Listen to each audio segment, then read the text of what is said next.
Good evening, everyone. Welcome to Sharsheret's annual New York City event. My name is Alana Silber, and I'm the executive director of Sharsheret.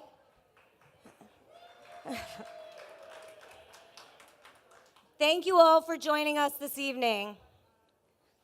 If you want to find a seat, the program will be about 15 minutes, so the food is going to be open all night, and definitely feel free to take a seat, stand around, whatever you're comfortable. So thank you all for joining us. Breast cancer and ovarian cancer, these are serious issues that Sharsheret addresses every single day. And at the same time, we know how to get together, come together to celebrate life, light up the night, and see a brighter future. Tonight, it's about having fun. And we actually learn a lot of lessons from the Beatles. The Beatles was a small band started by 4 guys in a small city called Liverpool who spread their message all across the world. While we're not quite the Beatles just yet, Sharsheret started with a handful of volunteers led by Rochelle Shoretz from a small town here in the US. And today, we're spreading our message. We push the limits, expanding our reach to new communities every day. This past month alone, October was Breast Cancer Awareness Month. 1,570 women called Sharsheret for one-on-one cancer support. 320 community centers, synagogues, and college campuses coordinated Sharsheret life-saving education and outreach events. And I'm pretty excited to share that we opened our regional office in Chicago this week. So now Sharsheret has physical touch points in every part of the country. Tonight's event would not be possible without Debbie and Michael Blumenthal. Michael Blumenthal came up with this idea. If anyone knows Michael, when he has an idea, he takes it all the way. So Michael approached us with this idea a year ago, and everyone is excited. So without Michael, we wouldn't be here tonight. So thank you, Michael. And Sharon and Sal Markin. A huge thank you to our corporate sponsors, Bloomberg Philanthropies, Tishman Speyer, Pfizer Oncology, F Factor, and Genentech. And thank you to our event committee. Thank you to our board members. Special shout out to board members who came from far. Lizzie Greif from Dallas, Leslie Seidel from Denver. And thank you to our distinguished members of the Jewel Circle who are all recognized in your programs tonight. In your program, you'll also see information about joining the Jewel Circle. If you have not already joined the Jewel Circle, I encourage you to do so tonight. I'll be here and other members of Sharsheret to answer any questions you have. Our speaker tonight is a true rock star in her field. And through her cancer experience, her candor, her humor, she shows us firsthand how to take these broken wings and learn to fly. And if you're following her on social media at all, she's on quite a whirlwind tour, just like the Beatles. It's my pleasure to introduce the author of Hell and Back, Wife and Mother, Doctor and Patient, Dragon Slayer, Dr. Tali Lando.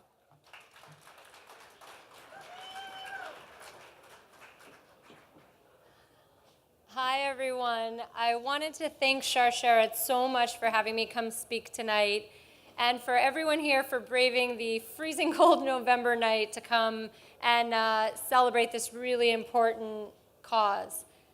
So I'm gonna take you back to when my story began. In the winter of 2013, I thought I had everything. I had just moved to a town in Westchester. My husband and I had a healthy 2- and 4-year-old, and I was 8 months pregnant with my 3rd child. And very suddenly, I found out that I had severe preeclampsia, really high blood pressure, and had to emergently deliver our daughter at a really small 3 pounds. She spent a couple months in the neonatal intensive care unit, and once she graduated, we thought, we just really dodged a bullet there. And we had a good 4 months where things were smooth sailing again. And then on a Motzei Shabbos in July of 2013, my mother called me to say that my brilliant father, who was the CTO of a big telecom company at that time, was having word-finding difficulties. And within several hours, we found out that he had a glioblastoma, which is a incurable brain tumor.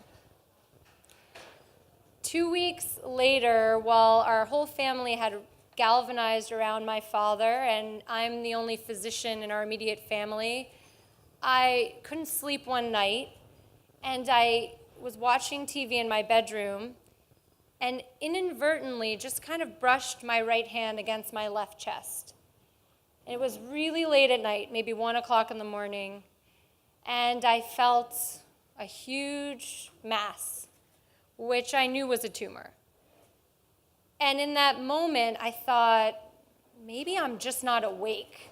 Maybe this is all a bad dream, when you have that foggy kind of feeling. But the next morning, when I went to my operating room, I still felt it. And within that day, I had a breast cancer diagnosis. So initially, everyone thought, well, thank God you found it. I was 36, so no mammograms yet. I had no family history at all. And I had a really big Jewish Ashkenazi family with multiple branches and no clear, everyone has maybe some family member where they didn't know what ailment they had, died from, a great aunt of mine, but otherwise no breast cancer history. So ultimately, although it seemed like I had caught it early, I ended up that I had very wide metastatic spread to my lymph nodes, which really ended up placing me at an advanced stage 3 diagnosis, right before you're incurable at stage 4 with distant metastasis. So I was really thrust into this whole other reality, and I know that everybody has a story. I don't think that I'm unique by any stretch of the imagination, but I think it was the confluence of these two events, of my father dying at the same time we were kind of going through cancer and then crossing each other as I finally finished multiple surgeries and chemo and radiation and was coming up for air again and trying to get back to my life. It was the point at which he was truly declining. From the outset, all of my friends recommended that I contact Sharsheret. And I always had it out there as a really strong safety net. I had gone on their website, and there were so many resources. But in that time frame, I think I needed to surround myself with my doctor friends. I thought somehow that would protect me, and my immediate friends and family. And I think I was actually a little bit worried that somehow the common experience of other women who had had such similar stories to mine would somehow detract from what I found to be this really sad reality for me. And I think that it made me hesitate a little bit in initially connecting with a Sharsheret member. But what I found when I was done with all my treatment is that you're thrust back into life looking pretty good. Your hair comes back, you got new boobs, and you look good. And that's the point when you feel alone and where you really need the support of the shared experience of other women, for me at least. And I started almost the same concept that Sharsheret's really built on, this link in the chain, and it was happening on a microcosm where People from my workplace or friends of mine would come to me with newly diagnosed friends of theirs and ask me to talk to them. And I found myself so empowered by passing on my own story. And I think that helped me through the transition back to regular life. And it continues to help me. And it's definitely the reason that I ended up finally publishing the book that I started at the way beginning. And if you read my book, a lot of it was just going to sit on my computer until 2 years after my diagnosis, when my chief resident in my residency calls me with her abnormal mammogram. And again, I just felt that there's so much strength in the shared experience. And I was like, I'm gonna go all the way with this. And so I'm gonna read just a little excerpt tonight.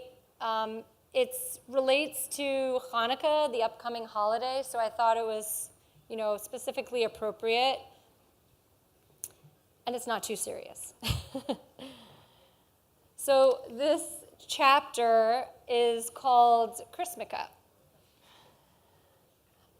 My mother is the ultimate Hanukkah Santa Claus. Every year, she spends months purchasing, organizing, and wrapping individual gifts for each of her children for each of the 8 days of Hanukkah. This generous tradition was feasible, though tedious, when she only had her own 4 offspring to consider.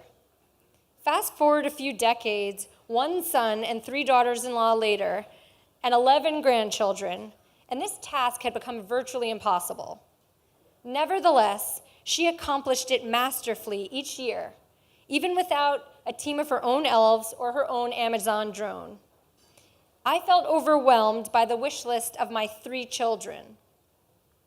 Despite its expense, I still loved the holiday, filled with catchy tunes, golden chocolate coins, and presents, of course. That winter, however, I was not happy at all. Trying to celebrate the Festival of Lights is rough when you're smack in the middle of cycle 4 of Adriamycin, the Red Devil.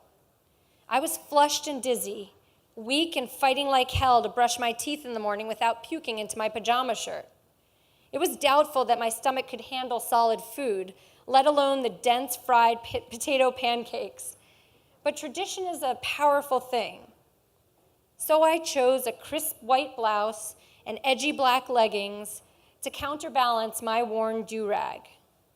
Alex and I packed up the diaper bag and the girls and voyaged over the Tappan Zee Bridge, heading to New Jersey for our annual Hanukkah party. When we arrived, the house was abuzz with activity. In the living room, a beautiful array of school child-made and bronze menorahs were lined up neatly on long cloth tables. The smell of fresh latkes wafted through the air. My nephews huddled together on the floor for a dreidel tournament with jelly beans. My nieces hugged me that year extra tightly. We lit the Hanukkah candles all together, even allowing the little ones to hold a burning candle carefully. I leaned against Alex and tried to contain my overwhelming fear that someone's hair would catch on fire. In the glow of the candlelight, I watched my father from the corner of my eye, burning his image into my brain. I knew in my gut it would be the last year we'd celebrate together. We sang the ancient chant, Hanerot Halalu, about the miracle of the small jug of oil that burned for 8 days. We light these lights for the miracle and the wonders in those days, in this season. And my family sure as hell needed some miracles these days too. Afterwards in the kitchen, we milled about, munching and chatting.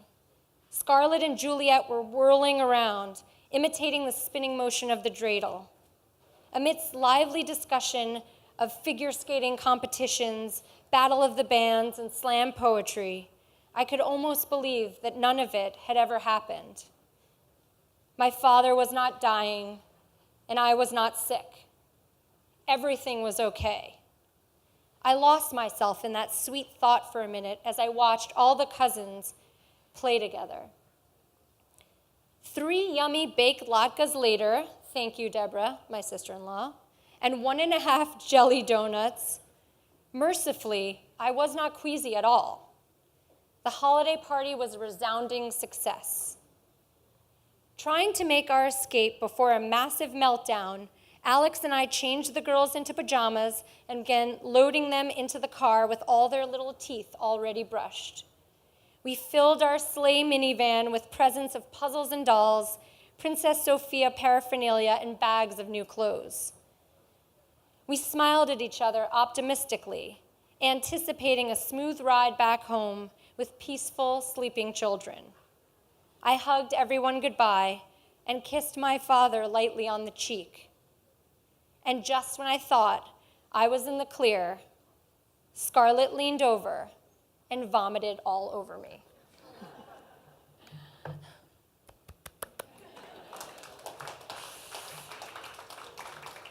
So with that, I'm going to turn it back over to the band or final comments. And thank you again for having me tonight. Thank you, Tali.